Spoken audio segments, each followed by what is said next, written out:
गेशी तफसीलात वास्ता हमारा जॉइन को रिपोर्टर हयात बलोचा। जी हयात बलोच, क्या तफसीलात इस हवाले से?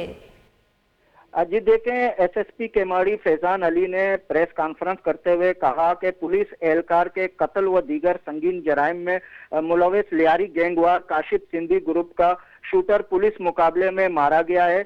गोलीमार लियारी एक्सप्रेसवे के करीब गैंगवार सरगना काशिफ सिंधी के मंशियात के अड्डे पर छापा मारा। पुलिस पार्टी के पहुंचने पर काशिफ सिंधी ग्रुप के कारिंदों ने पुलिस पार्टी पर फायरिंग शुरू कर दी।